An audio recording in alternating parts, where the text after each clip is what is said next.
plugged into this one as well. I'm doing it more than everybody's getting a good audio. I'm not complaining by no means.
I'll take care of it. All right, because it's a shot from the center. Yeah.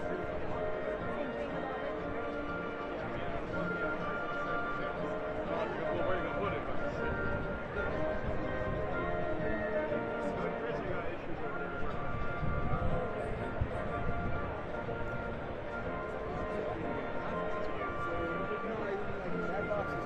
Yeah.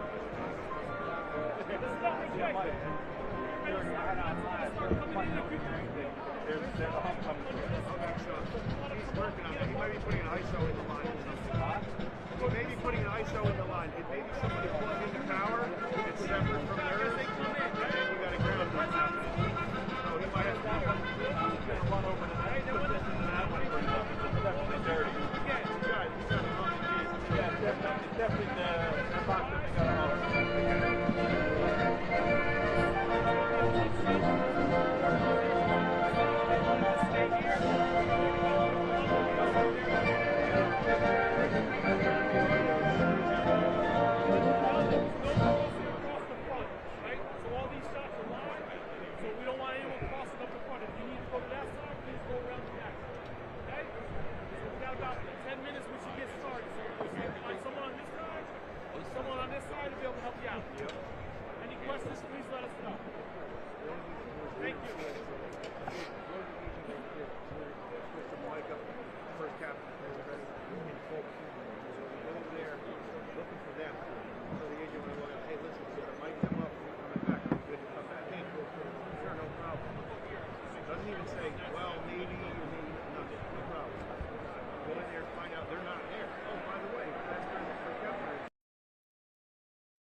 I just got air now, but there's no hum. So once I actually hear something, but there's no more of the. I watched us walk over there and walk back. The hum's going. We're in a secure building, so everybody's been cleared. You can't come in. You just told. I know, sir. Why would you tell me that? That should be good. Just tell me that.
Sergeant Brian I, Master of Ceremonies for today's event.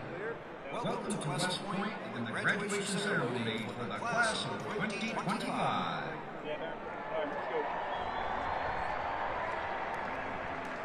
The soundtrack for today's ceremony is provided by the West Point Band, assembled on the field to your left. Established in 1817, the West Point Band's core mission is to educate, train, and inspire the Corps of Cadets through world-class music.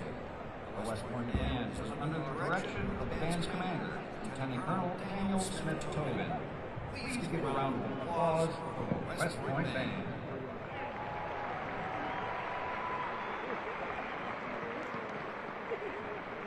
Before we commence today's ceremony, I have a few announcements that will help your understanding of proper courtesies for today's event.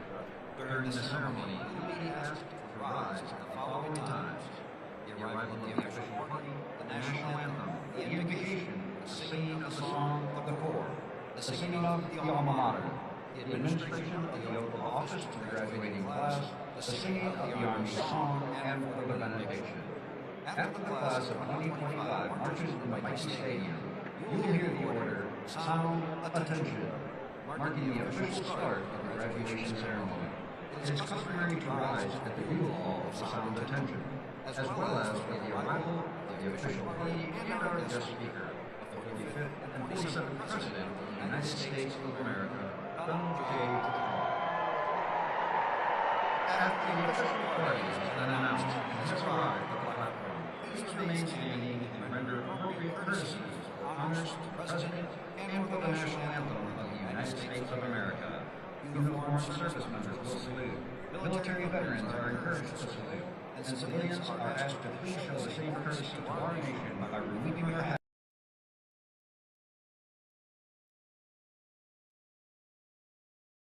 At its completion, we ask that you remain standing for the invocation.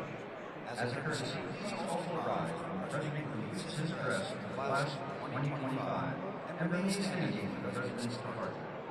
The Secretary of the Army present Diploma, those cadets who were assumed by designation, Class Valedictorian, the Cadet First Captain, Class President, and the Army Athletic Association Trophy winners.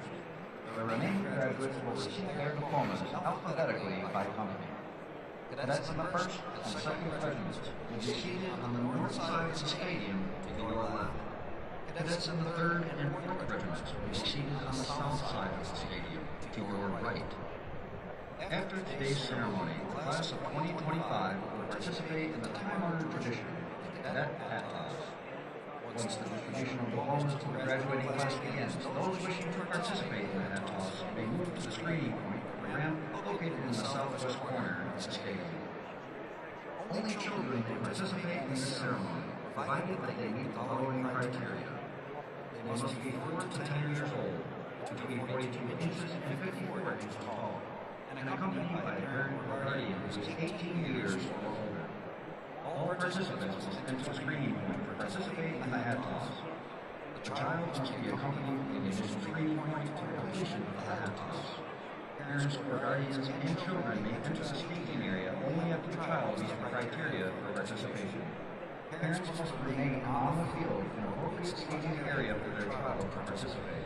Parents are not authorized to collect a hat or accompany their child to the hat toss collection area. Participants will take all directives from officers, non-commissioned officers, cadet staff, security personnel, and cadets directing the event. Children will only pick up one hat. Following the ceremony, shuttle bus transportation will be available from Mighty Stadium to all major parking lots. The shuttle will run a continuous loop to these stops until approximately 6 p.m. For our 80 guests and those with limited mobility, transportation is available in Gate 7 outside the southwest corner of the stadium to Diploma. Be courteous and cautious as you leave the stadium. Our picnic ceremonies begin at 2 p.m. Finally, we want to ensure everyone has the opportunity to enjoy today's ceremony. As a courtesy, we ask that you remain considerate of those around you and to take pictures and video. We would also like to remind you that Mighty Stadium is a non-smoking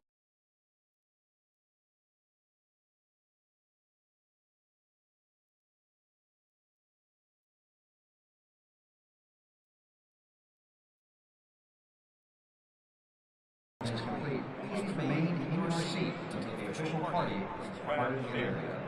We appreciate your cooperation in this matter. Once again, ladies and gentlemen, welcome to Mighty Stadium here at West Point.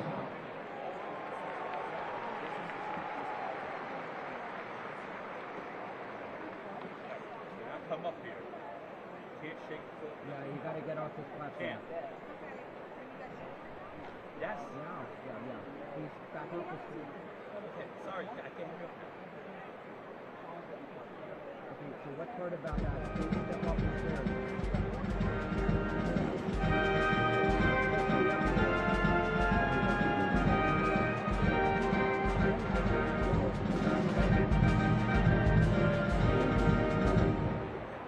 Ladies and gentlemen, please welcome the United States Military Academy, class of 2025.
Ladies and gentlemen, today the West Point class of 1975 will present the members of second lieutenant bars, members of the class of 2025 as they take their place along the line. The class of 1975, which will celebrate its 50th class reunion here at West Point this fall, has developed a special relationship with the class of 2025. Since June 2020, members of the class of 1975 have engaged with and supported the class of 2025 every step of the way, from bonding to graduation. The cadet phase of bonding and mentorship between these two classes culminates today when the class of 1975 presents a set of second lieutenant bars engraved with 75-25. The The representatives of the class of 1975 presenting the bars have distinguished records of service to the armed forces and the nation during times of war and in peace. I will introduce them to you now. Seated on the north side of the dais, to your left, the Honorable Robert Wesley Hayes, Jr., class of 1975 president, and Dr. William Forrest Crane, class of 1975 vice president, United States Army retired. Seated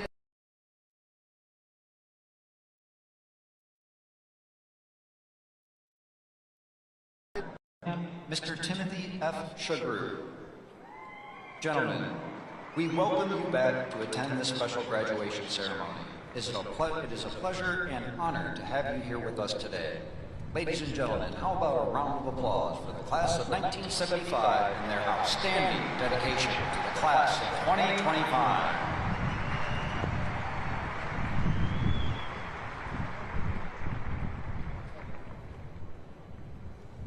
Ladies and gentlemen, and members of the class of 25, just as the long gray line represents the connection of all graduates throughout the Academy's storied history, today's faculty processional recognizes the dedication and academic excellence of all United States Military Academy faculty, both past and present. Please welcome representatives of the faculty of the United States Military Academy.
Ladies and gentlemen, please welcome to the platform our distinguished guests.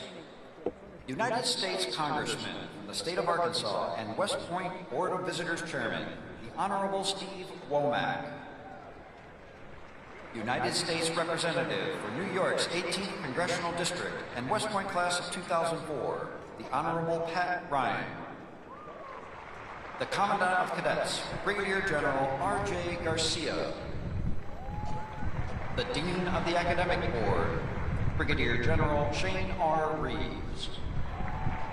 The Athletics Director, Mr. Thomas Theodorakis.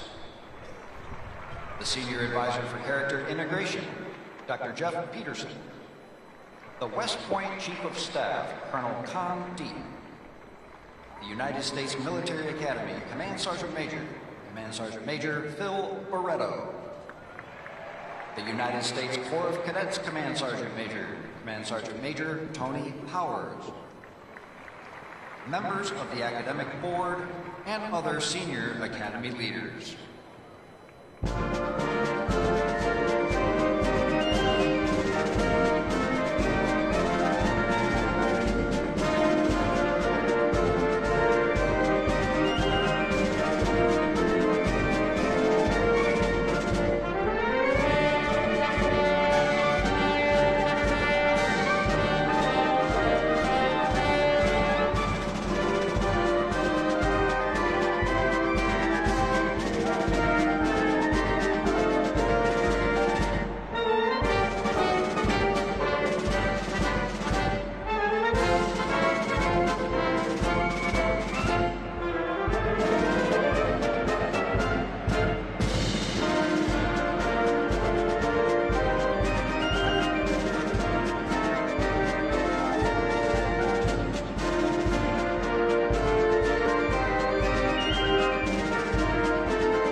Sound attention.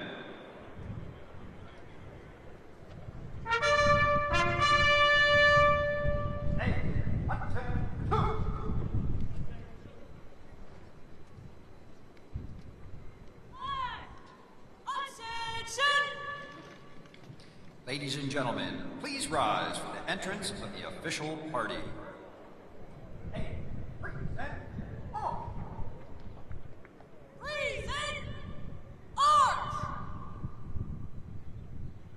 Ladies and gentlemen, please welcome the 25th Secretary of the Army, the Honorable Daniel P. Driscoll.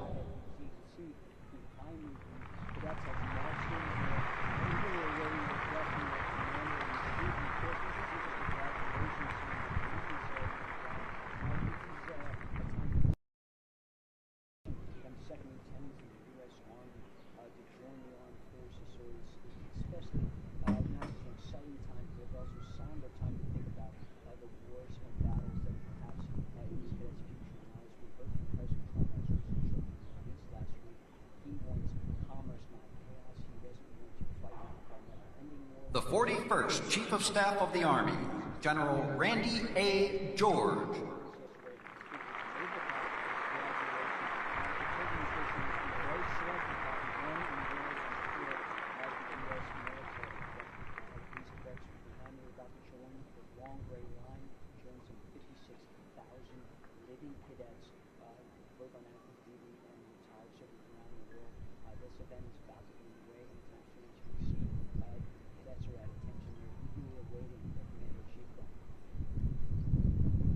The 61st Superintendent of the United States Military Academy, Lieutenant General Stephen W. Gillen.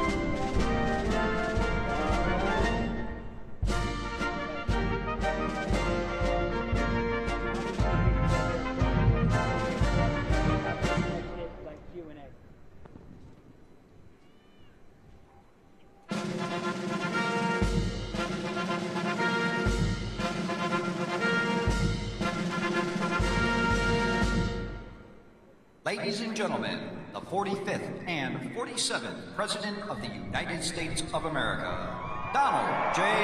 Trump.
Ladies and gentlemen, please remain standing for the invocation by the United States Military Academy Chaplain, Colonel David Bolas. I invite you to pray with me. Praise be to the Lord my rock, who trains my hands for war and my fingers for battle. Almighty God, we are gathered here with hearts full of gratitude and pride as we witness the graduation of the West Point class of 2025. We thank you for bringing each graduate to this major milestone today. We thank you especially for your presence when they were plebes, under pressure, for providing patience as they learn to lead as yearlings, for their commitment and courage to affirm as cows, and for faithful friends who will finish together as firsties. And just as you have been faithful in the past, be their ever-present help in the future. Thank you for the teammates around them, their family and friends, instructors and sponsors, tax and trainers, mentors, and yes, even their tormentors, who stood with them over the last 4 years. Through them, you ensured these West Point graduates are prepared to lead America's sons and daughters in peacetime and in war. Bless this ceremony today with your presence. Bless our president as he leads and inspires us. And God bless the United States of America. In your holy name, I pray. Amen.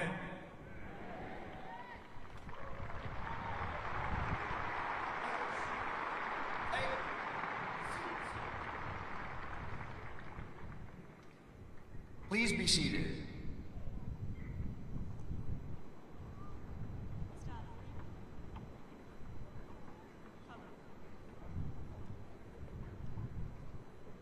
Take seats. Staff dismissed.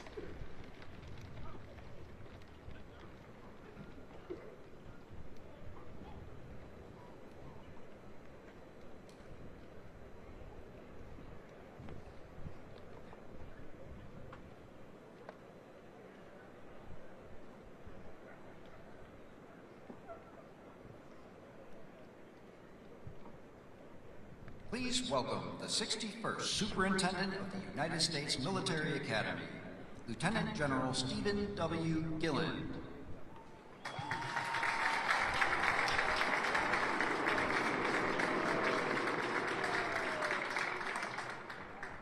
Mr. President, Congressman Womack, Congressman Ryan, Secretary Driscoll, General George, our Chief of Staff of the Army, distinguished guests and alumni, teammates, family and friends, ladies and gentlemen, good morning and welcome to West Point, home of the United States Military Academy.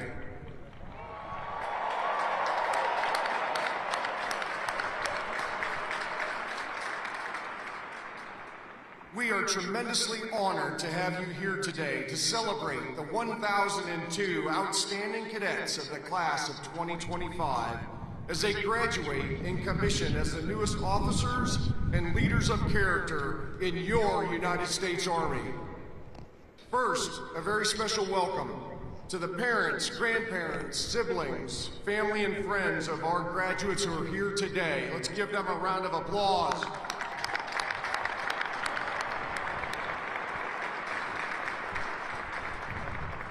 Thank you all for the love and support and encouragement that you've given your cadet along their journey at the United States Military Academy.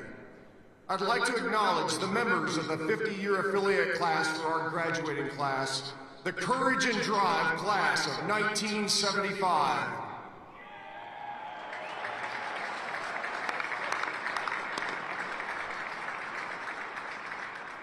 Thank you all for supporting, mentoring, and inspiring these new leaders over the past 4 years. You are all wonderful exemplars of leadership, excellence, and selfless service. And we are grateful to you for demonstrating the strength of the long gray line to this outstanding class. Class of 2025, together we thrive. Congratulations and well done.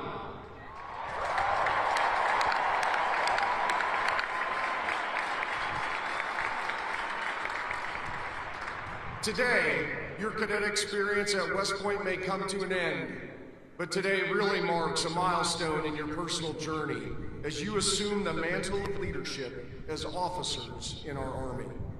We know you all are looking forward to what's ahead. Travel, school, BOLIC, Ranger School, Sapper School, moving, living on your own. Some of you are getting married in like the next 6 hours. That's right. However, for all of you, I just ask of you, take a moment during the next few weeks while you're enjoying some free time to reflect on your time here. Think about all the opportunities and experiences that you've had and the challenges you've overcome on the road to becoming a leader of character. Think about the hard work, some blood, a lot of sweat, as well as the grit, toughness, determination, and the continual pursuit of excellence. Think about the friends you've made and the relationships developed, the camaraderie with teammates, the TACs, instructors, coaches, and old grads who've encouraged and mentored you, and the family and friends who supported you and cheered you on. Take a moment to appreciate and thank all the people who've helped you get to this point, and be grateful for all the experiences and opportunities that have helped shape you these past 4 years. As you pursue this journey as a leader of character, remember, today is about the responsibility of service to our country and to the American people. Today is about challenging yourself, challenging others to be better teammates, better officers, better leaders of character. It starts with you each and every day. Today is also about the responsibility of leadership as Army officers. Your responsibility to support and defend the Constitution of the United States, to be standard bearers, to lead by example and embody what right looks like. Most importantly, today is about your responsibility, your obligation to the citizens of our nation and to your soldiers, America's sons and daughters, to give them your very best leadership every single day. Also, take a moment to reflect and understand what it means to be a graduate of the United States Military Academy. People expect more from you as a graduate of this institution. You represent this institution and you represent the United States Army every single day. You now join a proud legacy of leaders of character who've committed themselves to selfless service and continual excellence, guided by our Army values and the ideals of duty, honor, country. Those ideals, they unify us and they define us. They define who you are as graduates of the United States Military Academy. And just as they've inspired you, you will now in turn inspire future generations. The class of 2025, you are ready to face the challenges that await you, prepared to live honorably, lead honorably, and demonstrate excellence in everything that you do. Congratulations and Godspeed to all of you. Mr. President, on behalf of the team at the United States Military Academy, it is an honor to present this outstanding class to you this morning as our nation's newest warfighters and leaders of character.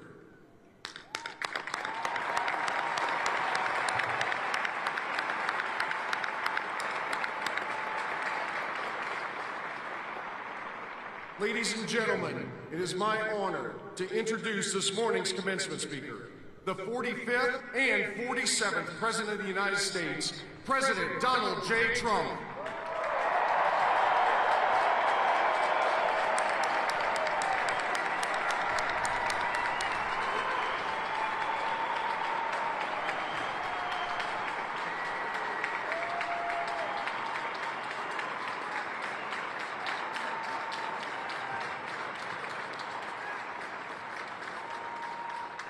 Well, I want to thank you very much. This is a beautiful place. I've been here many times, going to high school, not so far away. A good place, also a military academy. Not quite of this distinction, but it was a lot of fun for me. And I just want to say hello, cadets, and on behalf of our entire nation, let me begin by saying congratulations to the West Point class of 2025. You are winners, every single one of you. Thank you.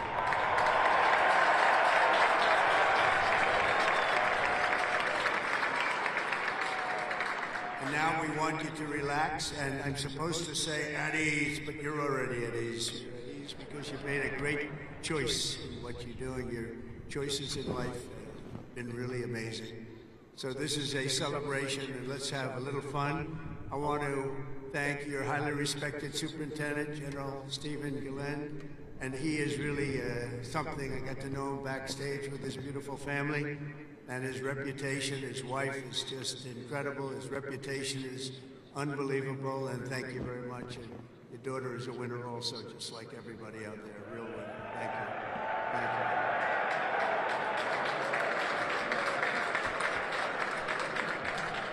I also want to thank your Commandant General R.J. Garcia, Secretary of the Army Dan Driscoll, Army Chief of Staff General Randy George, Senator Ashley Moody, Representatives Steve Womack, Bill Heisinger, Pat Ryan, Mark Green, Keith Self, Acting U.S. Attorney Alina Haber, and very much just all of the friends. We have a lot of friends in the audience today, and I just want to thank them all for being here. We have a tremendous amount of my friends. They wanted to come up and they wanted to watch the ceremony, and they wanted to watch you much more so than me. So I just want to thank so many people here. Over the past 4 years, an extraordinary group of professors, teachers, coaches, leaders, and warriors have transformed this class of cadets into an exceptional group of scholars and soldiers. And so let's give the entire group, the entire West Point faculty, the staff, for their incredible love of you and outstanding devotion to the Corps. Let's give them a little hand.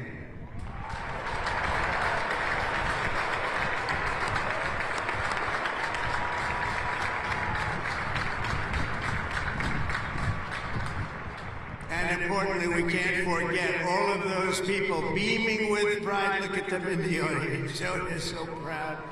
They're in the stands. So thank your parents, your grandparents, and family members who made this all possible for you. Thank you.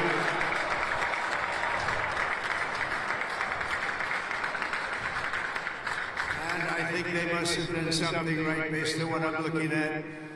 America loves our military moms and dads. Nearly 1/3 of the cadets graduating today are themselves the children of veterans.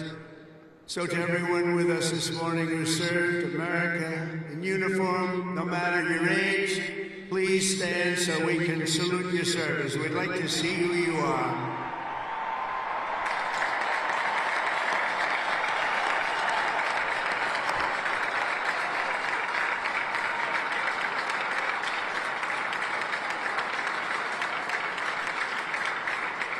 Congratulations. Great job. Every cadet on the field before me should savor this morning, because this is a day that you will never, ever forget. In a few moments, you will become graduates of the most elite and storied military academy in human history, and you will become officers in the greatest and most powerful army the world has ever known. And I know because I rebuilt that army, and I rebuilt the military.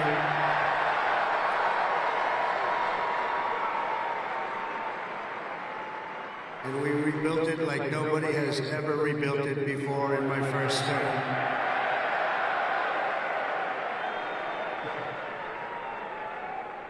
Your experience here at West Point has been anything but easy.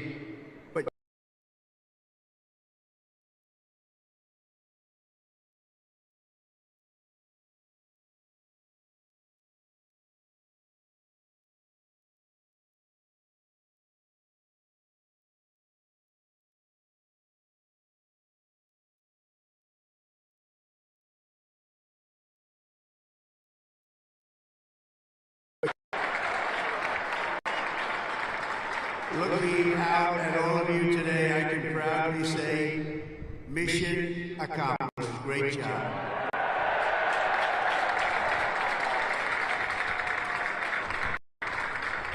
But now you have to go on. You have to forget that. Because now you have another. It's a sad thing, isn't it? You know, you can't rest on your laurels no matter what.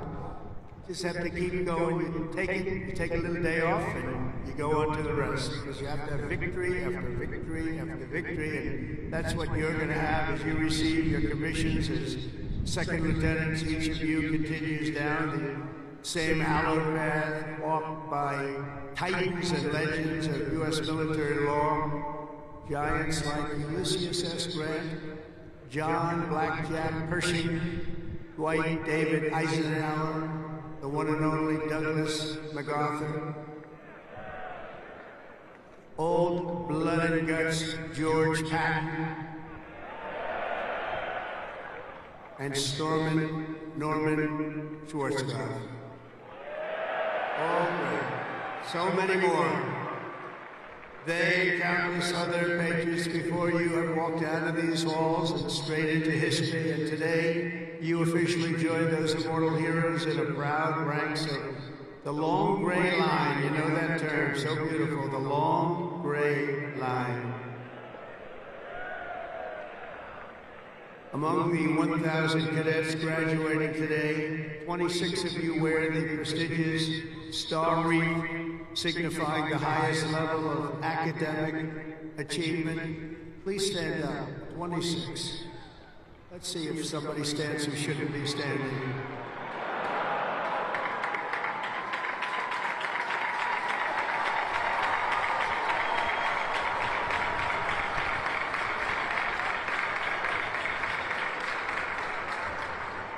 Congratulations. It's a big honor. This class includes an incredible 4 Rhodes Scholars. Stand up, please. 4. Wow.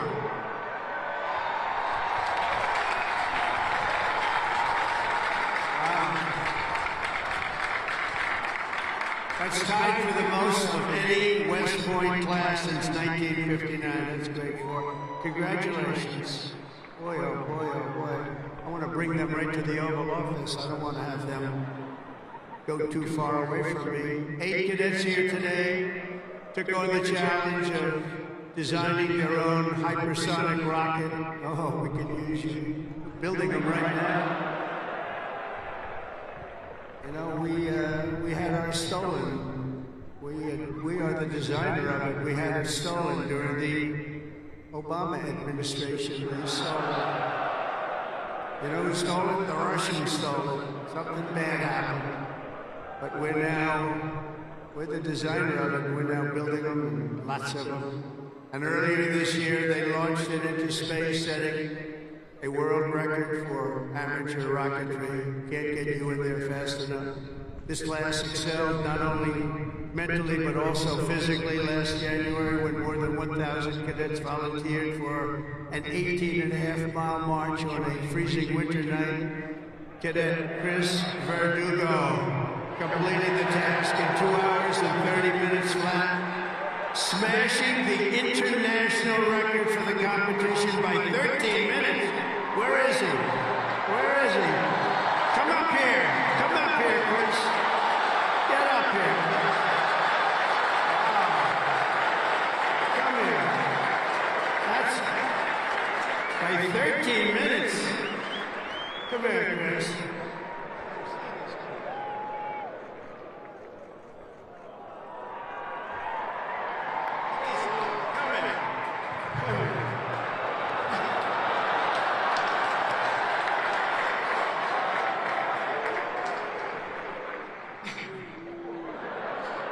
It's been a long 5 years, but I couldn't have done with any of these guys. Love you guys.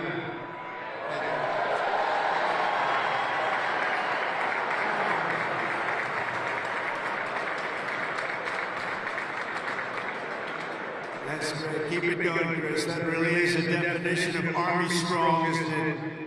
International. International. This class includes 513 graduates who completed Air Assault School, 70 who completed Airborne School, 8 who made it through the ultra-elite Army Diver School, among the most difficult and grueling programs anywhere on Earth. That includes the first 2 women in West Point history to complete diver school, Cadets Megan Cooper and Clara Saber. Where are you? Stand up.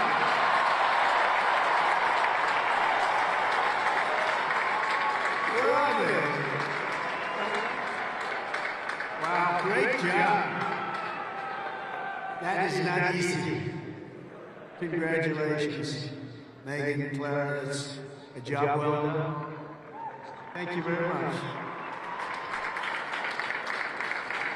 Some of you achieved a different kind of distinction here at the Academy, including 7 century men who completed 100 hours of marching for disciplinary, infractions. No, don't tell me I'm doing this. Oh, I'm so sorry. Would you like to stand up?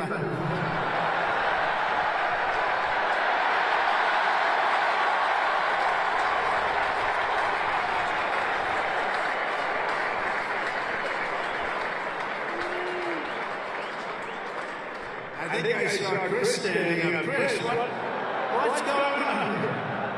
Well, you had one good, one not so good, right, Chris? Can't believe Chris is standing. But we want everyone to leave here today, Chris, so you're going to be okay, because I'm going to do something with a clean slate. So in keeping with tradition, I hereby pardon all cadets on restriction for minor conduct offenses effective immediately, so you're all okay.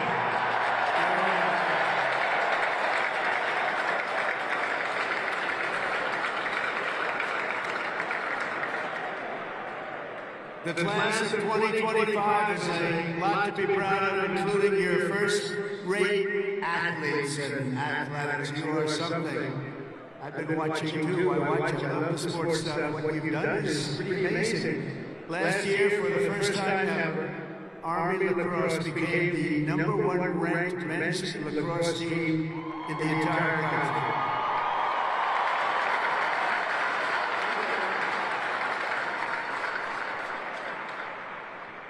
Those of you on the team, stand. That's a big honor. Stand.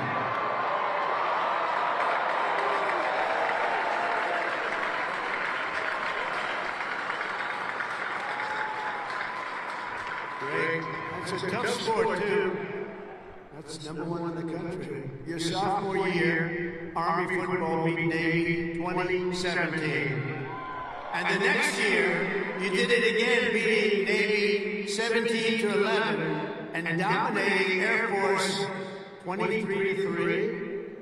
But this year, the Black Knights fought your way into the top 20 nationally and racked up your longest winning streak since 1949 with the help of graduating quarterback Cadet Bryson Daly, or as you call him, Captain America.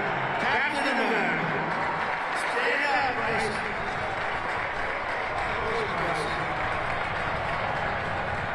We gotta get him up here, right? Come on, Bryson.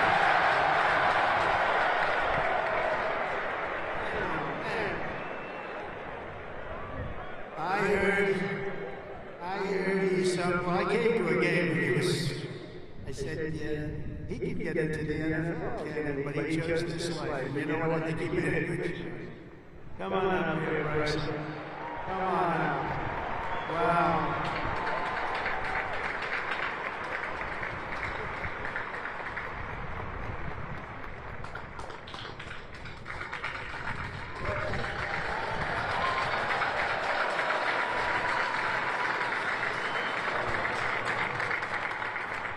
Go Army football. Shout out the Hogs, H4. Can't wait to graduate. Love you guys.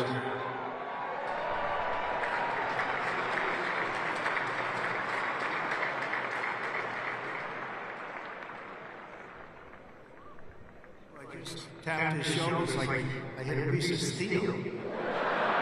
That's a good shape. There's a reason, you know? There's always a reason for success. Thank you, Bryson. At a time when other top college quarterbacks were thinking about going pro, Bryson's mind was on something else. As he told an interviewer earlier this year, I'm focused on my career as an infantry officer. That's what he wants to do. So Bryson, you did the right thing. That service satisfies. Thanks, Bryson. That's amazing. He's an amazing guy with an amazing team. Each of you on the field today is among the most talented members of your generation. You could have done anything you wanted. You could have gone anywhere. You could have any school, this is one of the hardest schools to get into. And writing your own ticket to top jobs on Wall Street or Silicon Valley wouldn't be bad, but I think what you're doing is better. Instead of sports teams and spreadsheets and software, you chose a life of service, very important service, instead of stock options. And I do that stuff, it's sort of boring.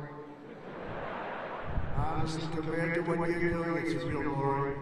You chose honor and you chose sacrifice. And instead of business suits, dress shoes, you chose money boots and fatigues, keeping yourself in shape. Because West Point cadets don't just have the brightest minds, you also have the bravest hearts and the noblest souls. You're amazing people. I could not be more proud to serve you as your commander-in-chief, and our country is doing well. We've turned it around very quickly. We've turned it around.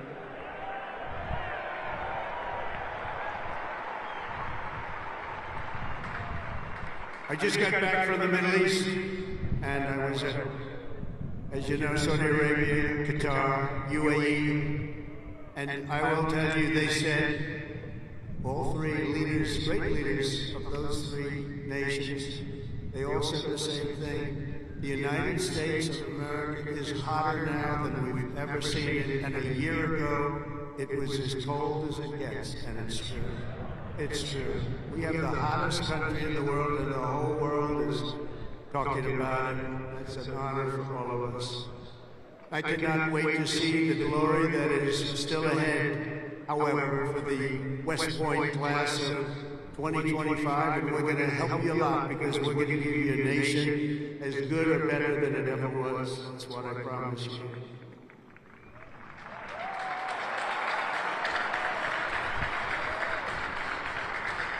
All the victories that you've had together on these grounds will soon pale in comparison to the momentous deeds that you'll perform on the mission you're accepting today.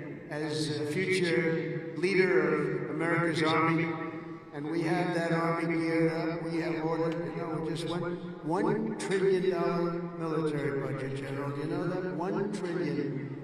Some people say, could you cut it back? I said, I'm not cutting 10 cents. It's another thing we can cut. We can cut plenty of others, right, Dan? We can cut plenty of other things. We have a good man in there. It's a very different warfare out there today. Now they've introduced a thing called drone. A drone is a little bit different. It makes you have to go back and learn a whole new form of warfare. You're going to do it better than anybody else. There won't be anybody close. Generation after generation, the men and women of the Army have done whatever it takes to defend our flag, pouring out their blood onto the fields of battle all over the world. And all over the world, you're respected like nobody is respected. Our soldiers have sprinted through storms of bullets, clouds of shrapnel, slogged through miles of dirt and oceans of sand, scaled towering cliffs of jagged rock. And time again, the American soldier has charged into the fires of hell and sent the devil racing in full retreat.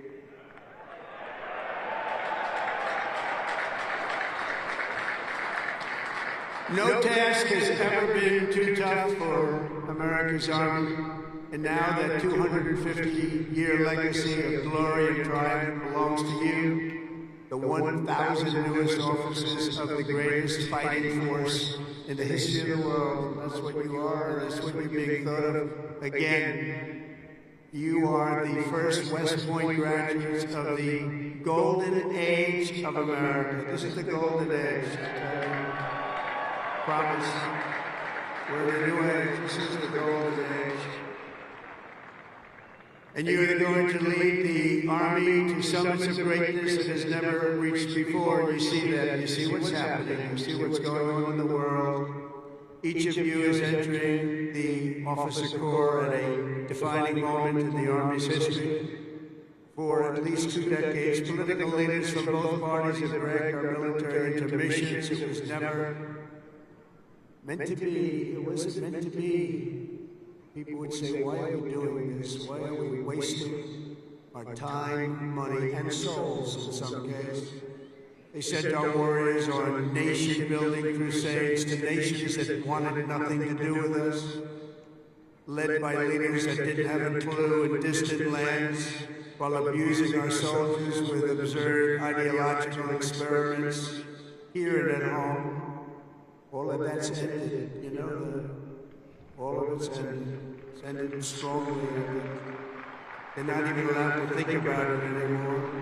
They subjected the armed forces to all manner of social projects and political causes, while leaving our borders undefended and depleting our arsenals to fight other countries' wars. We fought for other countries' borders, but we didn't fight for our own border, but now we do, like we have never fought before.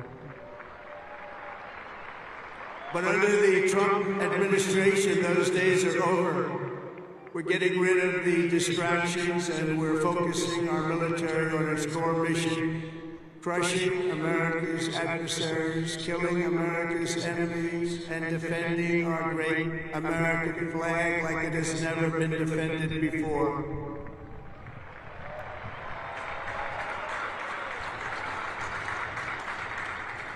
The job of the U.S. Armed Forces is not to host drag shows, to transform foreign cultures, but to spread democracy to everybody around the world at the point of a gun. The military's job is to dominate any foe and annihilate any threat to America, anywhere, anytime, and any place.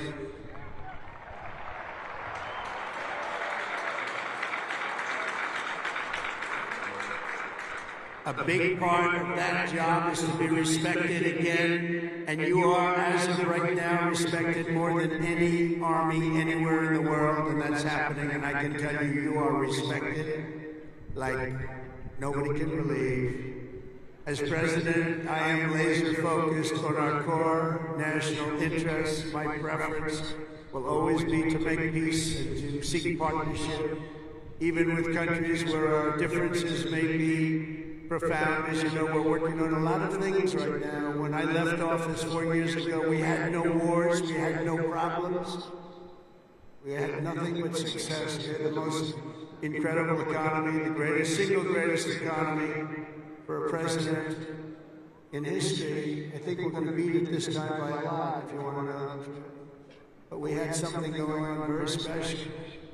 But if the United States or its allies are ever threatened or attacked, the Army will obliterate our opponents with overwhelming strength and devastating force. That's why my administration has begun a colossal buildup of the United States Armed Forces. A buildup like we've never had before. Peace through strength. You know the term. I've used it a lot.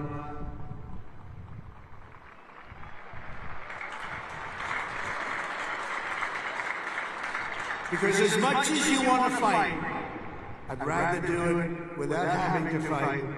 I just want to look at them and have them fold. That's happening. That's happening. And I've approved a $1 trillion investment, and that will be, again, the largest ever in the history of our country. And we are buying you new airplanes, brand new beautiful planes, redesigned planes, brand new planes, totally stealth planes. I hope they're stealth. I don't know, that whole stealth thing, I'm sort of wondering. You mean if we shape a wing this way, they don't see it, but the other way they see it? I'm not so sure. That's what they tell me. We have the best tanks anywhere in the world. We're going to start shipbuilding again. We're going to start ship. We used to build a ship a day. Now we don't build them anymore. We had a lot of people that didn't know much about getting things built, but that's all I've done in my life is build. We're going to have the best missiles. We already did drones and much, much more. And earlier this week, I think you'll like this, I announced that we are officially building all in America, made in America, designed in America. We're the only ones that could do it because we're the only ones with the great technology. We're building the Golden Dome missile defense shield to protect our homeland and to protect West Point from attack. And it will be completed before I leave office.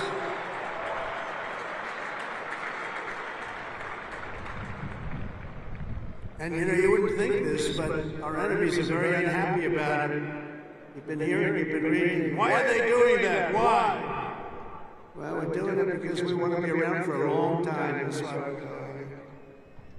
We're also restoring the fundamental principle that a central purpose of our military is to protect our own borders from invasion. Our country was invaded for the last 4 years, and they've allowed people to come into our country that shouldn't be here. Criminals walk in, no vetting, no checking, no nothing. Where are they coming from?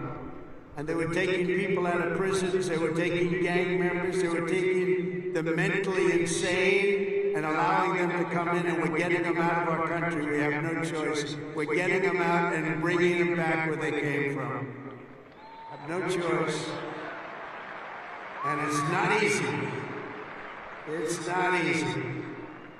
But hopefully the courts will allow us to continue. You know, we had the greatest election victory. This was November 5th. We won the popular vote by millions of votes. We won all 7 swing states. We won everything. We won 2,750 districts against 505. 2,750 against 505. We had a great mandate, and it gives us the right to do what we want to do to make our country great again, and that's what we're going to do. On day one, I deployed our military to the southern border, and since that day, we've reduced the number of illegal border crossings, where there used to be hundreds of thousands of people coming into our country a day.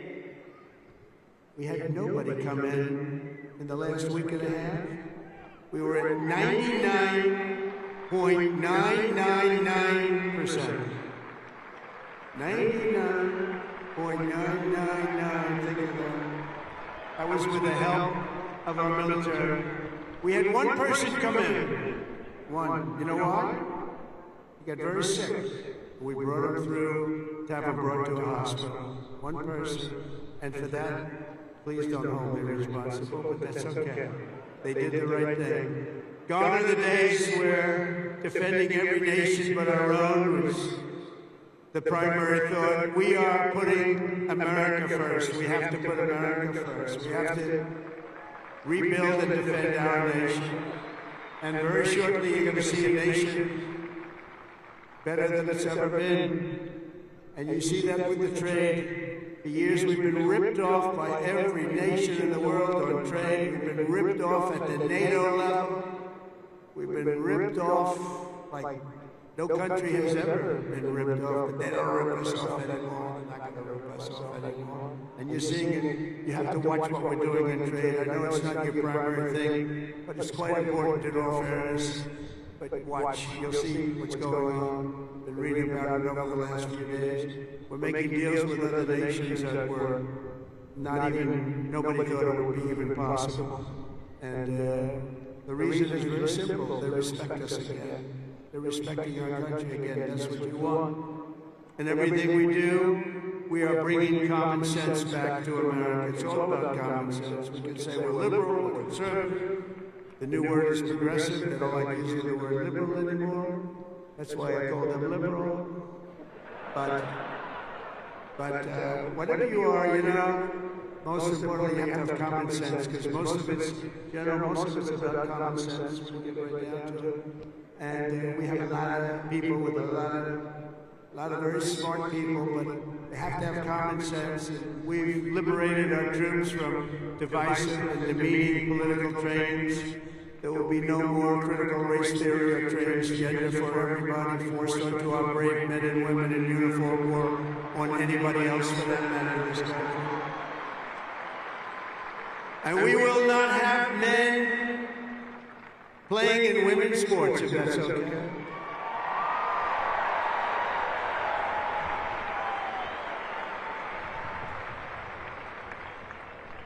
I mean, I wouldn't want to have to tackle, as an example, Bryson as a man. But I don't think a lot of women want to tackle him. I don't think so. How crazy is it?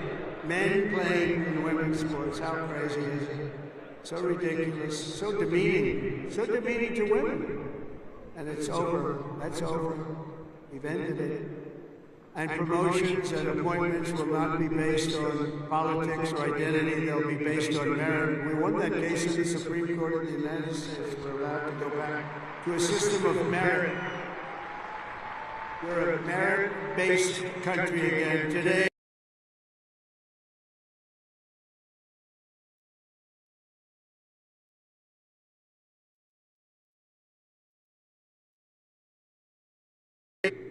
recruiting shortfalls, and just last year was the worst of all, the last year of the Biden administration.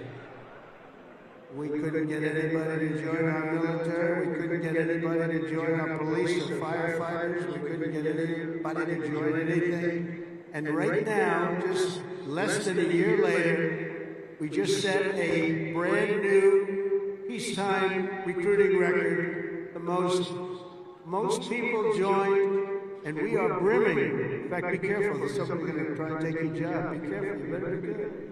We are brimming with confidence, and we're brimming with people. We had the best recruiting month that we've had in memory. Nobody remembers anything like it. And that's all because they have spirit now. They have spirit. They have a spirit for our country. And now everybody wants to be doing what you're doing. Think of that. So it's really a great honor, I will say. And I'm pleased to report that by next week, the Army is expected to surpass its recruiting targets for the entire year, something that hasn't happened in 28 years where we've had that. So that's pretty good.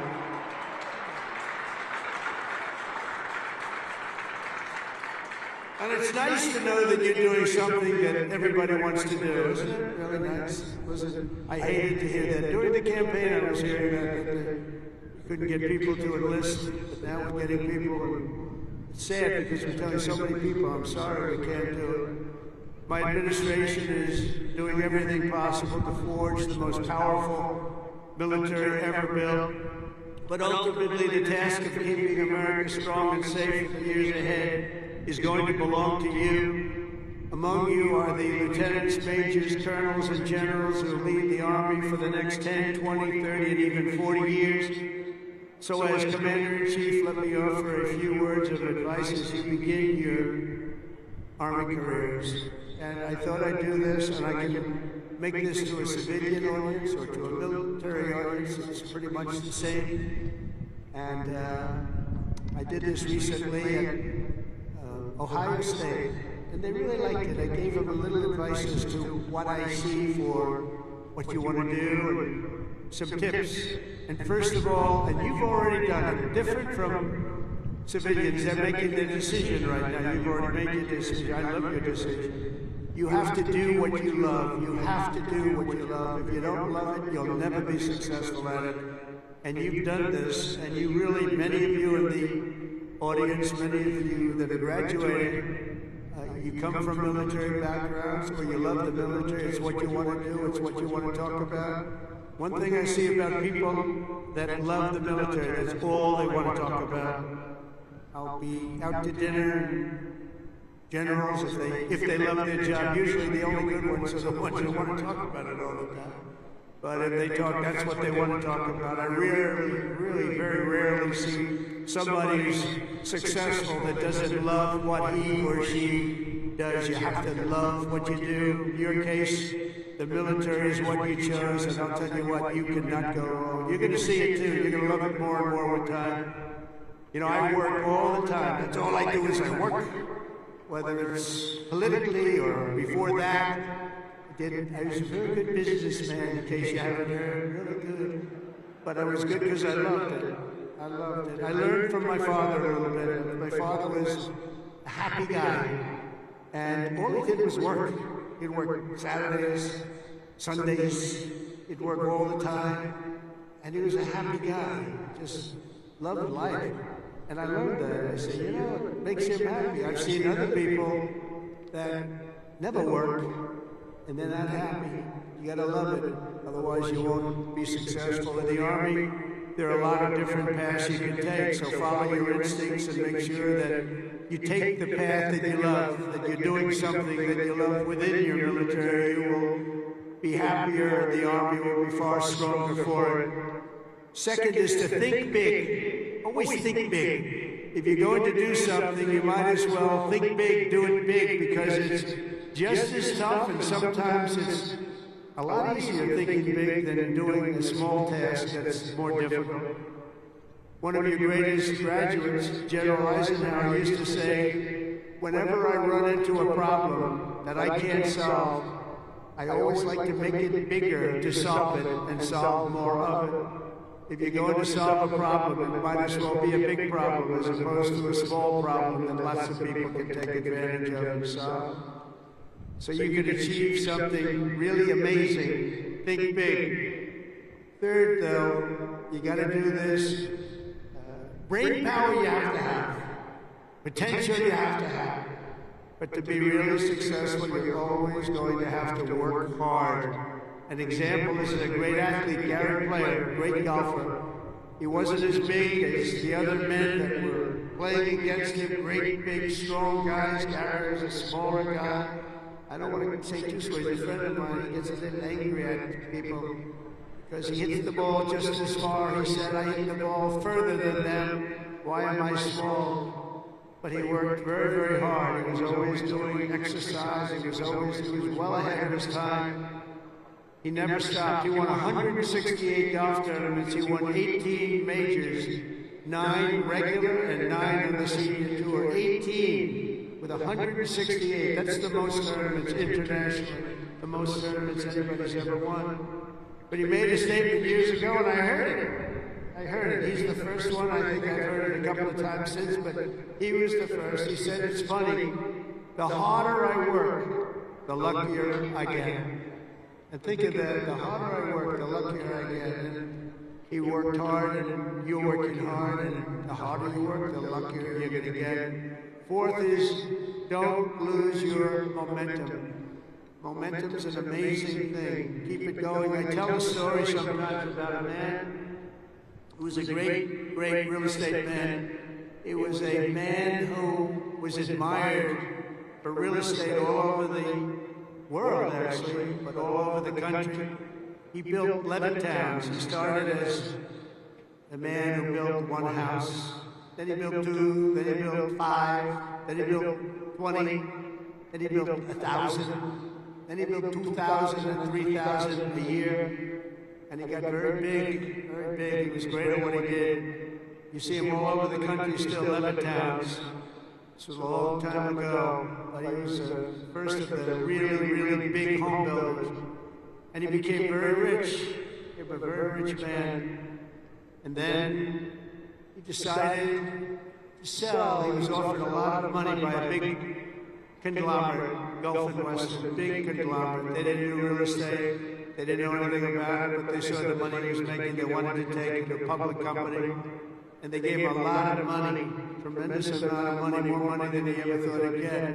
And he sold his company, and he had nothing to do.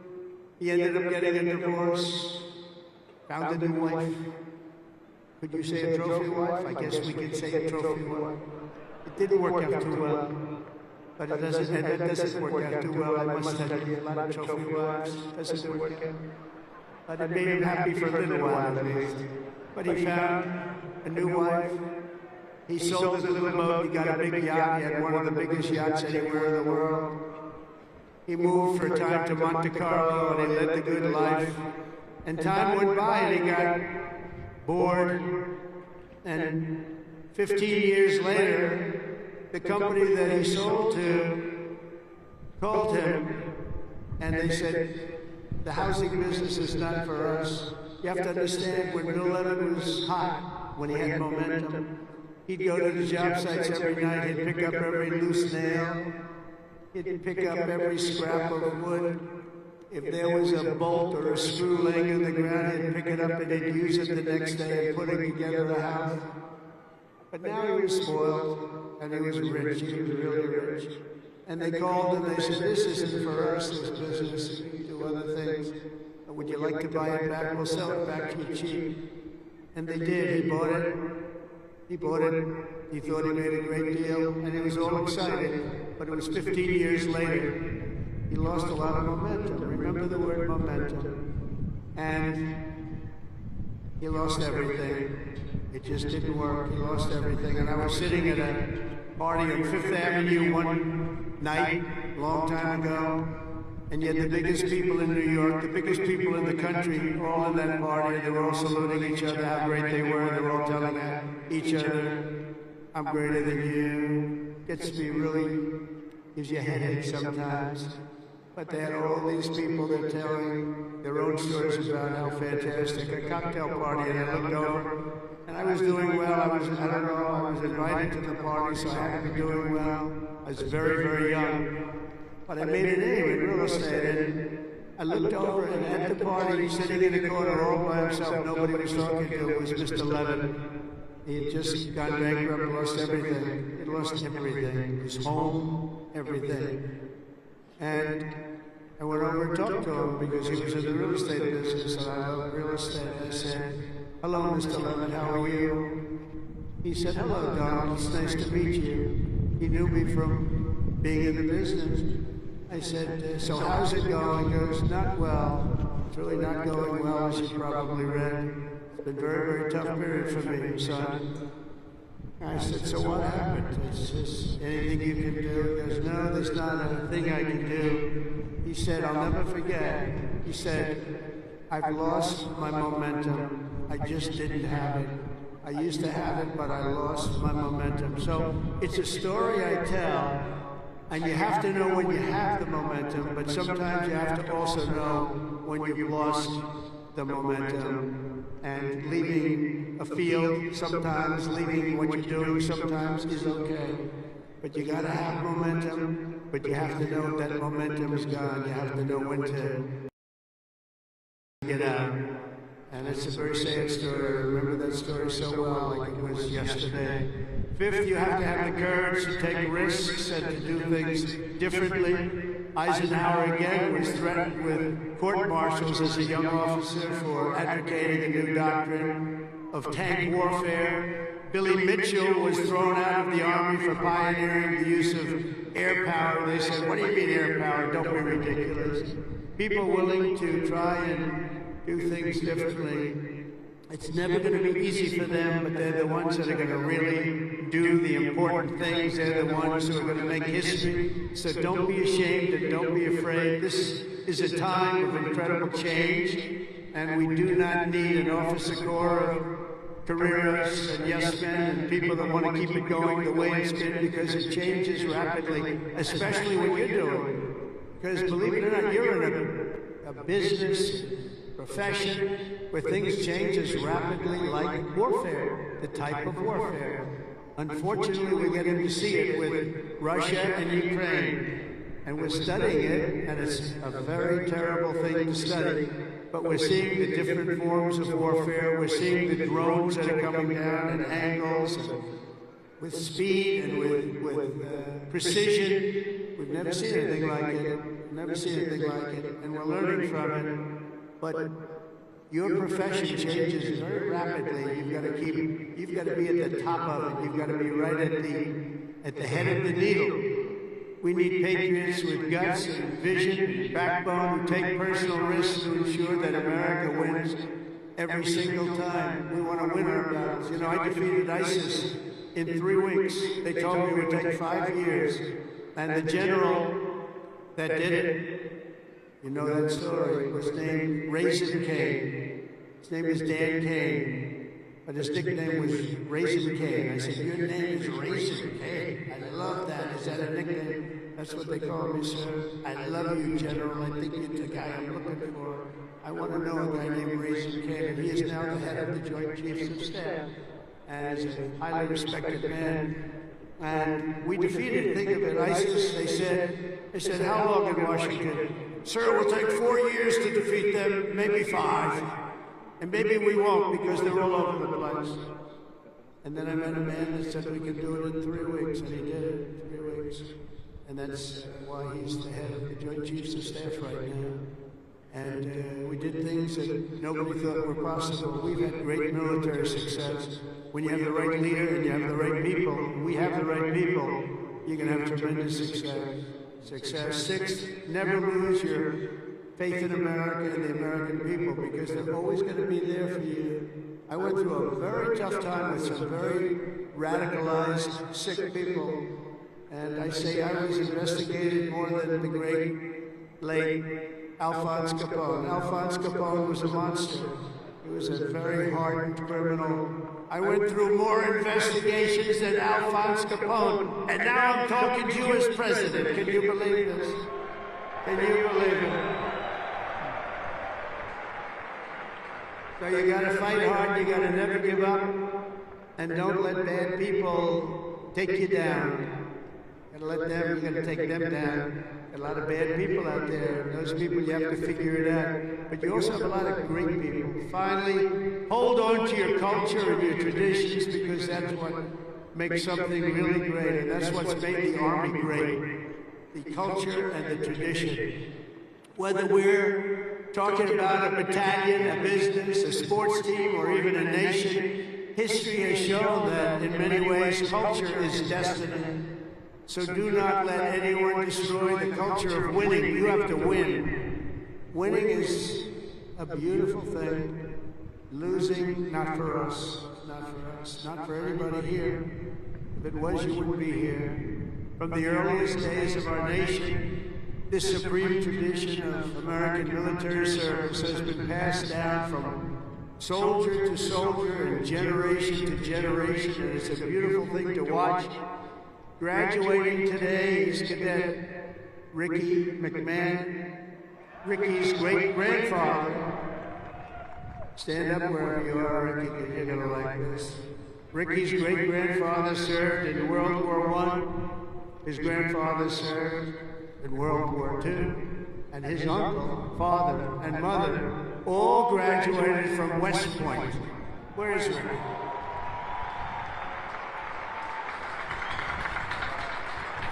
In 2004, when Ricky was just a little tiny boy, who would think about that, Ricky, a little tiny boy?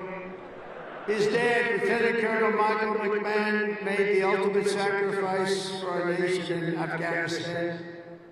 Today, Lieutenant Colonel McMahon rests not far from here in the West Point Cemetery. Last year, 2 decades after losing his father, Ricky placed a gold chip from his dad's 1985 class ring into a crucible along 87 other rings were with it of past West Point grads that were melted down to forge those now worn by the class of 2025. You all know that? You know what you wear? I want one. Ricky, I want one. Each of you will carry Michael's memory with you always as you continue the legacy he gave you. It gave you something that would be so proud. He would be so proud. He is proud. As he looks down. To Ricky and his mom, Jeanette, you embody what this place is all about. And I know Michael, he's up there. He's smiling broadly. So proud. He's so proud of you today. You know that. And he's a man that couldn't be, and he is a man that couldn't be more proud. And I want to just, I just love that story. Everybody's ring, they're going to remember you, they're going to remember your family, and most importantly, you're going to remember a great tradition. It's a great tradition of West Point and of winners. Thank you very much. It's great to meet you. Thank you. You can sit down. You want to come up? If you want to come up, come on, come on. Come on.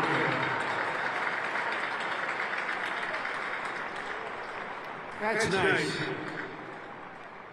Yeah, handsome guy. They're all good looking here. I don't know what's going on. The whole crowd is beautiful. Thank you very much.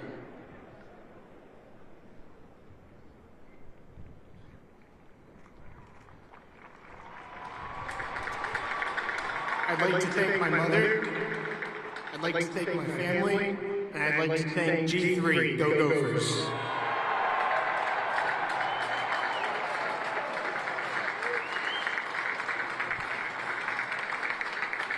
These are good-looking people, I'll tell you, General. What's going on over there?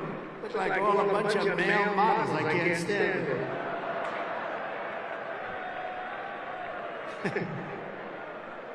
For 2.5 centuries, our republic has endured because of heroes like Michael, the have laid down their lives for America, and because young people like all of you have picked up the banner of service and carried forward the flag of freedom from Lexington to Yorktown, from Gettysburg to Sicily, and from Incheon to Fallujah.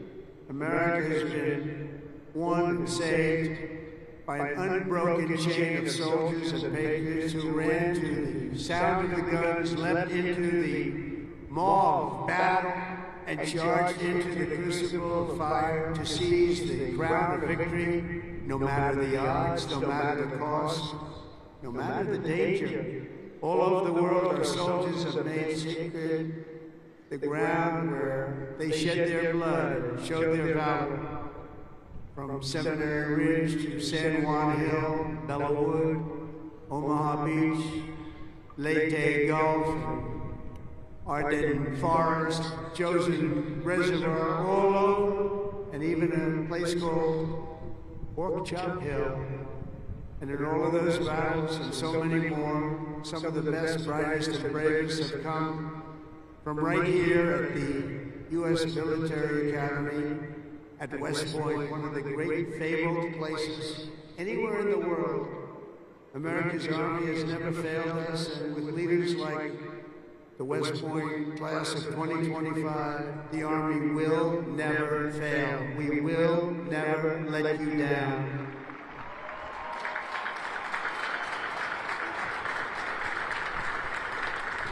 And over the last week, I had the honor of speaking to the heads of many countries, and they would say, 2 weeks ago, they said, the 8th, they said, "Sir, we're celebrating the victory today of World War II. And I said, wow, that's nice. Then I'd call another one, unrelated. "Sir, we're celebrating the victory of World War II. Then I called out President of France or something, also unrelated. He said, "Sir, we're celebrating our victory over World War II. I said, whoa, what happened here? We helped them a lot. And I had this. Russia talked to Putin about ending that terrible war that's going on. And he said they're having a big victory march. And they did lose, in all fairness, 51 million people. But they were all celebrating. The only country that wasn't celebrating was the United States of America. And I said, isn't it amazing? We were the ones that won the war. And we were helped. We were helped. In some cases, we had to help them. But we were helped by some of the nations. And we were strongly helped by a couple of them. But every one of them was celebrating. They had Victory Day. They called it Victory Day in Europe, Victory Day all over. And we weren't even thought about. Nobody had a Victory Day. And so I named that special day and another special day from now on as a holiday, but a holiday where we work. Because we don't have enough days. We're going to be having so many holidays, we're not going to be able to work anymore. But I named it for World War II, and a separate day in November, as you know, for World War I. I said, you know, all of these countries that participated in the war are celebrating, but the greatest country of them all, and the country that won the war, nobody even talked about. And so we're going to be talking about it too from now on, and I think you'll appreciate it. We won the First World War, we won the Second World War, and you know where we won them from? Right here at West Point. West Point won the war. You won 2 world wars, and plenty of other things, but you won't think of it. We don't want to have a 3rd World War, but we won the First World War, we won the Second World War right here from West Point, and that's something. And we're going to be talking about it. You know, they can talk about it, and in some cases, as you know, they didn't do too much to help. They were ground down. But they were celebrating victory. No, we're going to celebrate victory because we're the ones that won that war. Standing before you today, I know that you will never stop. You will never quit. You will never yield. You will never tire. You will never, ever, ever surrender. Never give up. Remember that. Never give up. It's another little factor I could have added. Never, ever give up. Raise your right hand. I pledge I will never, ever give up. You can never give up. You can never give up. If you do, you're not going to be successful because you'll go through things that will be bad. You're going to have great moments. You're going to have bad moments. You can never give up. Through every challenge and every battle, you'll stand strong. You'll work hard. You'll stay tough. And you will fight, fight, fight, and win, win, win.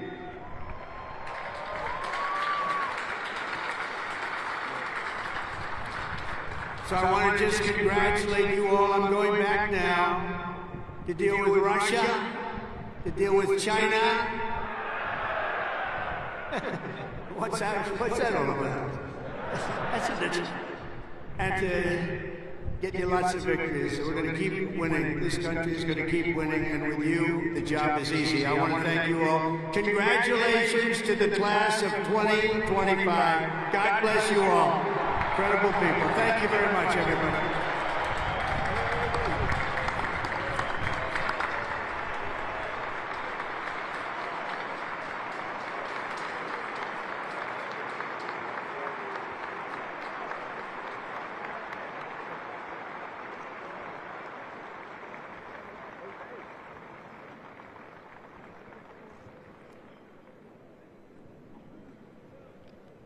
Ladies and gentlemen, at this time, please remain standing for the presentation of the class gift.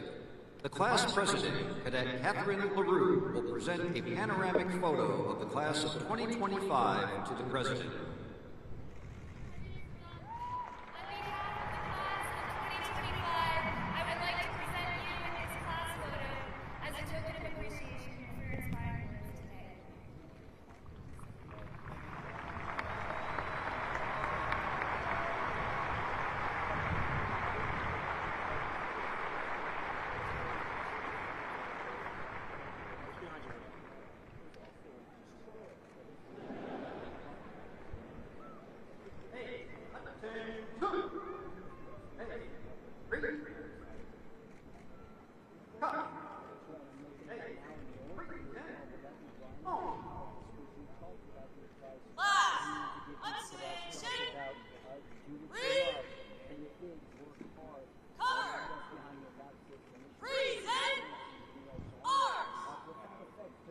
Ladies and gentlemen, please rise for the departure of the president.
please remain standing for the singing of The Corps, a cherished West Point song. The Corps became a West Point tradition at the baccalaureate service for the class of 1911 and first sung at graduation in 1962.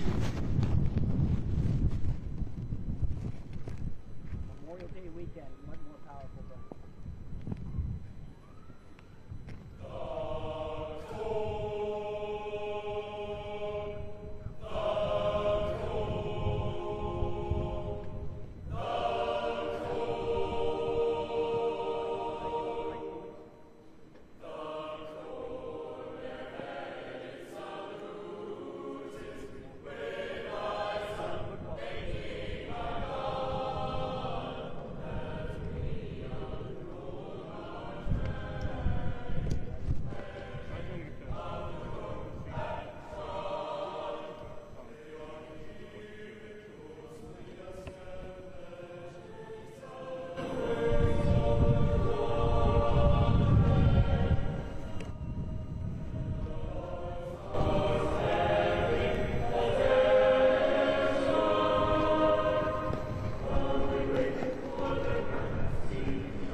Please be seated.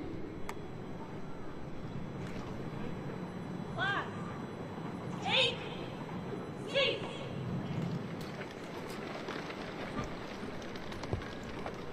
Ladies and gentlemen, the Dean of the Academic Board, Brigadier General Shane R. Reeves.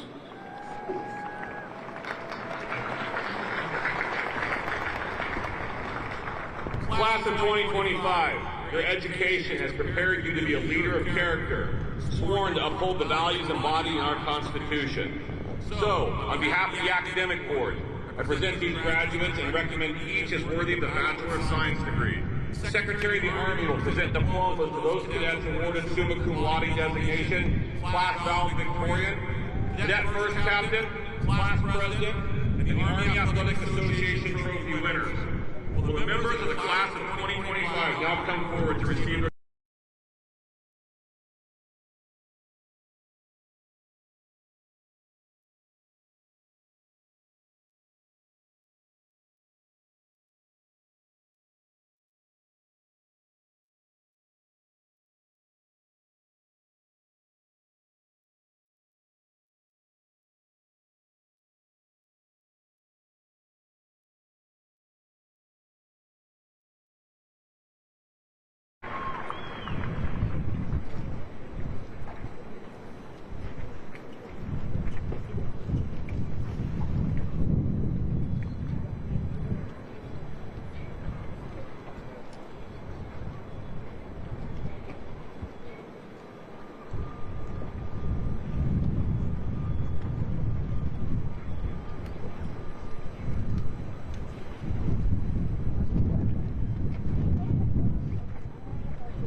Edward Chen.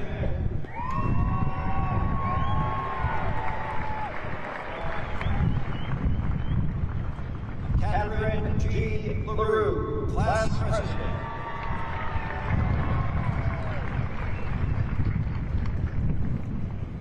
Anna Caroline Robinson, First Captain and Brigade Commander.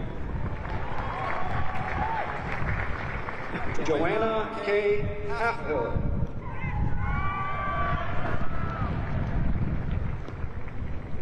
Emily J. Fink.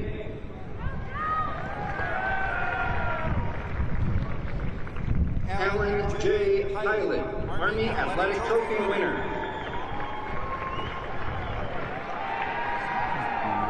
Ava O. Spinar. Shepard Y. Cena. Pearson J. Ederly. Mitchell J. Walker.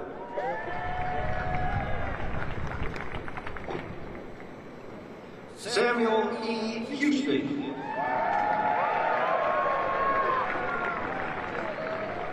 Luke A. Arrow.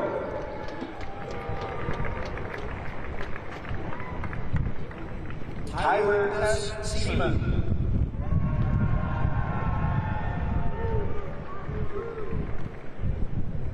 Andrew J. Sanchez.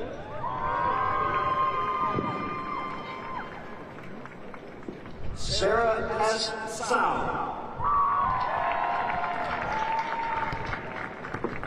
Benjamin V. Quinn.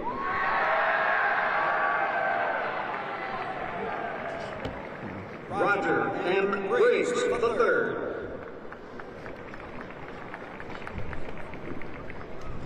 Pavel A. Shalenko.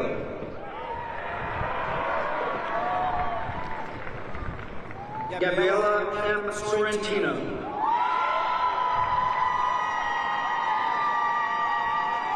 Nicholas J. Clendenin.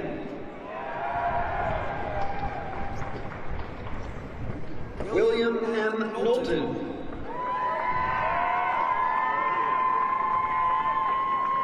Jessica W. Ho.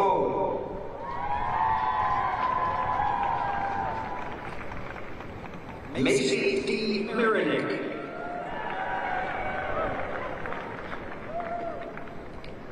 Jacqueline R. Reagan.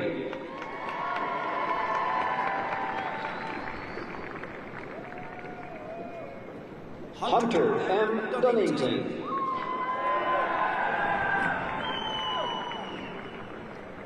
Lauren R. Goof.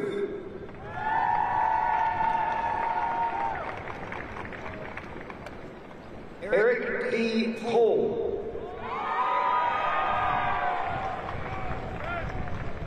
Joseph E. Musselmeyer.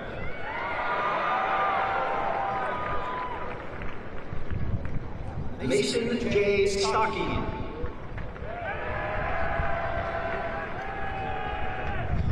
Eric D. Cole.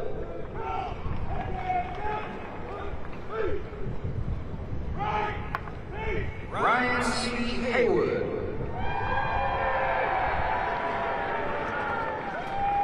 Isaiah J. McNeely.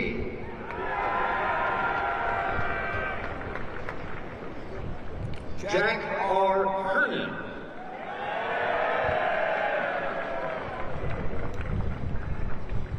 Nolan R. Weissong. Spencer M. Bush.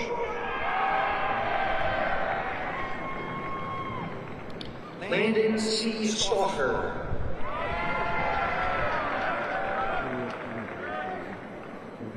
Carlton D. Spivey. Ryan J. Whitfield.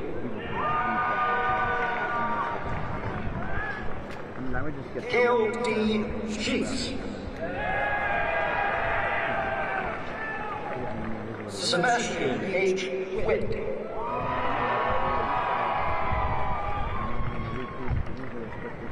Evan C. Asuncion.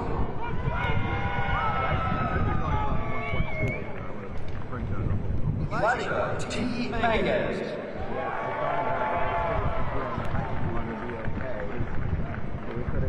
Kelly R. Sharman.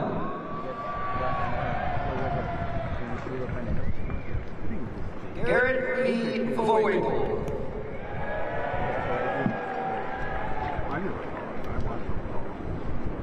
Liam C. Cathcart.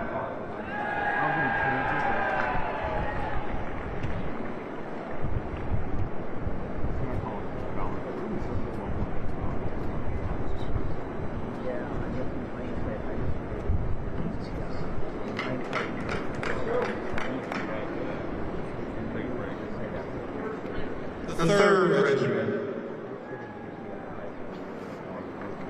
The 1st Regiment. The 3rd Regiment. Hannah C. Andrews. Daniela A. Agee. Tyler R. Cameron. Henry M. Beck. Sean M. Carter. Daniel Gorsoff. Connor E. Chang. Arthur S. Brown III. Sadie R. Cumberbatch. Eric U. Callahan. Hayden W. Daniel. Daniel C. Crosby. Nathan M. Davis. Antonio L. Daughtery.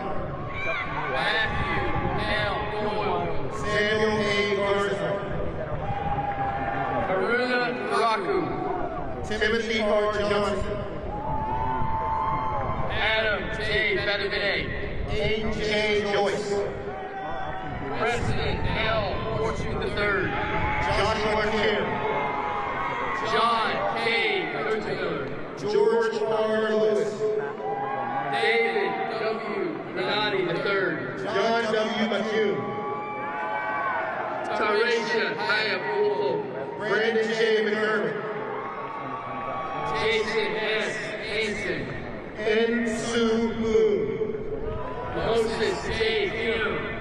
Maria I. Burrell. Kayla A. Gary. Roman X. Ochoa. Caleb P. Queen. K. L. Patton. Jonah Landis. James E. Payne. Garrett L. Longstaff. Nicole M. Carl. Leonel Martinez.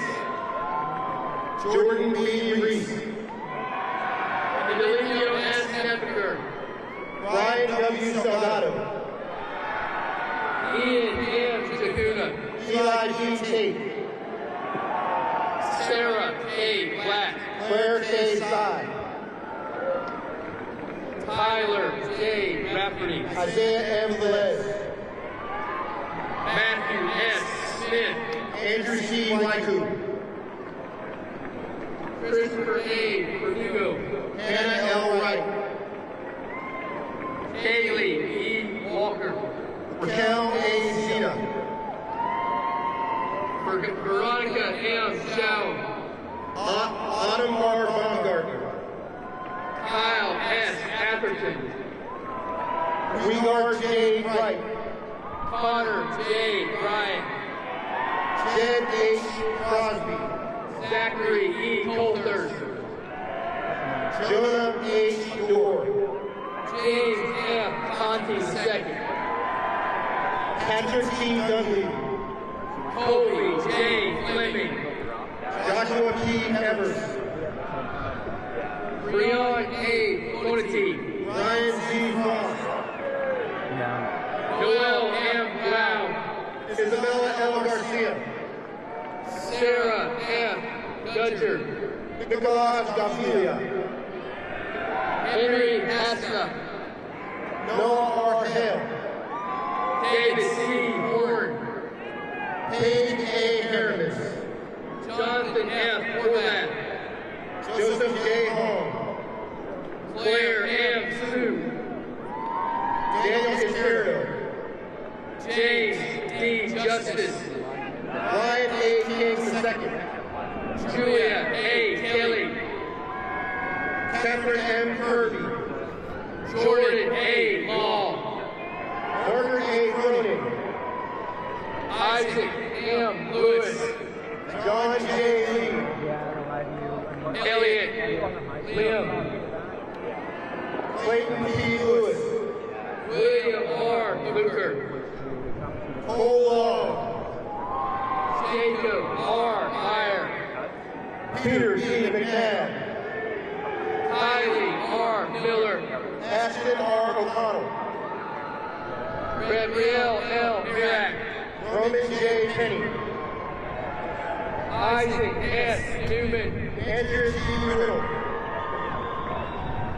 Christopher L. Bemis. Eric E. Rollins Jr. Zachary A. Biss. Blake L. Shire. Keaton S. Rosado. Lucas R. Turner. Kyle L. Schwartz. Jackson W. Wagner. Nathaniel L. Malani. Matthew M. Walton. Wesley R. Rocca.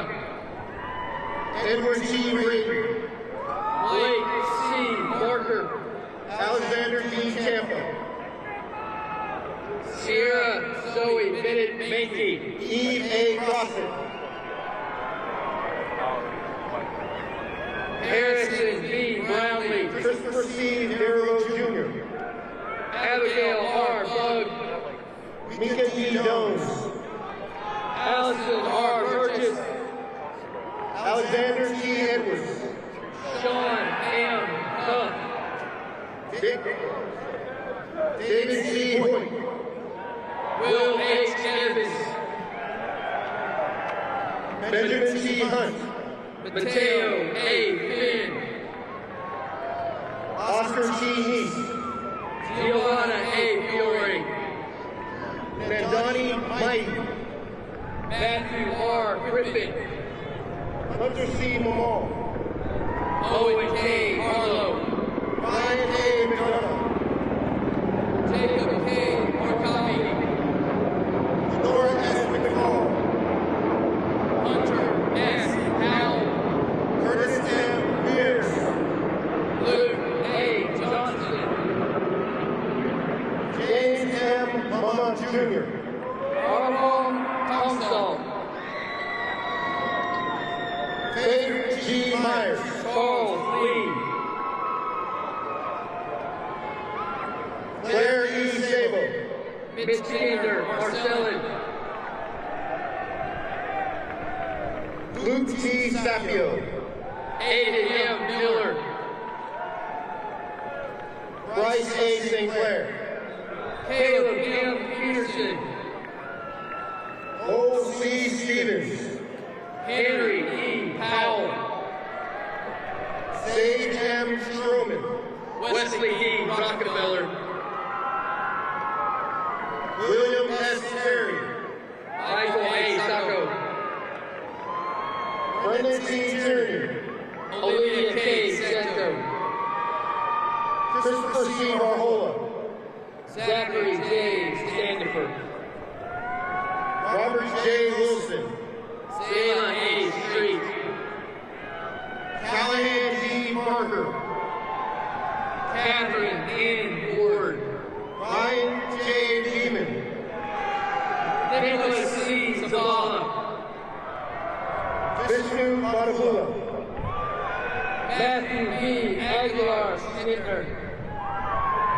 Devin M. Brown. Maya C. Mercy. Amelia E. Jackson. Archie L. Bates. Ian J. Kavanaugh.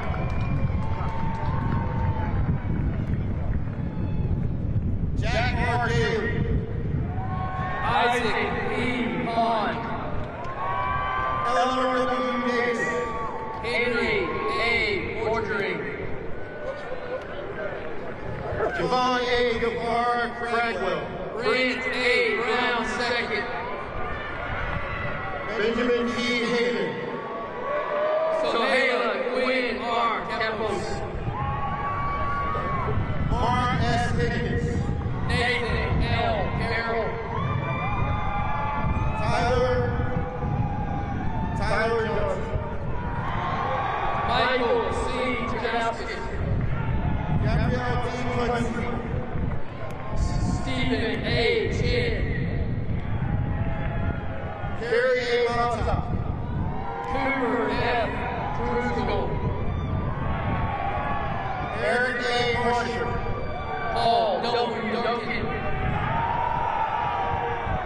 Daniel M. Martin. Camp C. Fairbanks Award. Thomas M. McGowan. Andrew J. Richardson. Robert J. Nash Jr. Matei A. Willis II. William T. Newman. Kaylee A. Bond. James M. Peterson. Samuel T. Keys. Valencia I. Ramirez. Catherine L. Kapati. Patrick B. Rankin. Nadia A. Lake. Cole T. Schluter. Justin C. Lehman. Layla O. Theodore. Aiden N. O'Neill. Jonathan I. Abrams. Valentin Shedelingo. Ronald S. Eric. Noah M. Sergio. Nancy E. Asagi. Bennett L. Sullivan. Gavin W. Bonner. John E. Sparhawk Ford. Jackson A. Budwell. Brooke N. Tachenko. Mackenzie N. Daffin. Hunter M. Windland. Jackson P. Davis. Matthew L. Wu. Sophia L. Quinoga. Benjamin P. Armstrong. Spencer C. Dermer. Josiah R. Banks. Alexander C. Douglas. Lucas C. Mauser. Paulina Yoli. Robert C. Rags III. George W. Glover VII. Patrick T. Brandon. Nathan P. Wool. Hayden F. Hoffman. Emily T. Cruz. Brianna